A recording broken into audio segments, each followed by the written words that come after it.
Palang araw po sa ating lahat. Welcome again to our 365 daily devotion. Our topic for today is faithfulness. God blesses our faithfulness. And our scripture for today is Matthew chapter 25 verse 21.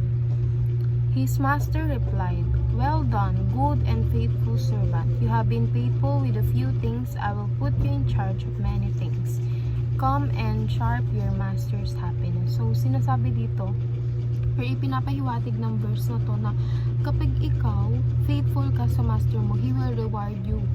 Ibibigay niya sa iyo ang lahat. You will be rewarded. You will put in charge in so many things. And ganun din kapag faithful tayo sa Panginoon, faithful tayo sa master natin, which is ang Lord. So, kapag faithful tayo sa Kanya, is kaya niyang ibigay sa atin lahat. Basta, maging faith lang. Magkaroon lang tayo ng tiwala sa Kanya. And lahat ng righteousness will be given to us. Our first teaching is faithfulness in itself is success. Kung ikaw, faithful ka, meron kang faithfulness, may pananampalataya ka, hindi ka basta-basta nabubuwag ng mga temptation, yun palang successful ka na kasi hindi madaling maging faithful din. And yun pa lang is, kumbaga, dun pa lang nawo-work mo na agad yung sarili mo. Second, faithfulness values the small things. So, ibig sabihin kasi kapag ikaw mapagkakatiwalaan ka sa maliit na bagay, mapagkakatiwalaan ka din sa malaking bagay. So, for example, napatunayan mo na kaya ka mapagkatiwalaan into small things. Of course, your master will give you bigger things.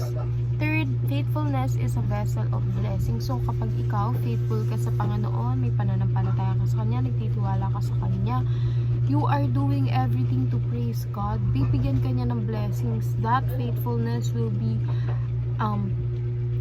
channel or daluyan ng mga blessings. First application is be faithful to become successful. Kung gusto natin na mag-success tayo sa different areas of our life, whether relationship success, money success, family success, and everything, kailangan maging faithful tayo. Kailangan patunayan natin sa Panginoon na master natin siya, nagtitiwala tayo sa Kanya, we surrender everything to Him.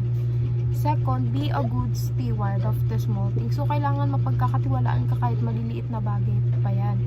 For example, may pinatago sa yung pera, kailangan yun palang ingatan mo, and kailangan dun palang mapatunayan mo na agad na karapat-dapat ka, or mapatunayan mo na katiwa-tiwala ka, para kapag binigyan ka ng malalaking bagay, di ba, may mas tiwala na sa'yo. And third, be a vessel of blessing. So, kailangan maging daluyan tayo ng pagpapala. So, maging instrumento tayo ng pagpapala in terms of faithfulness. So, yun lamang po, and see you again on our next 365 daily devotion.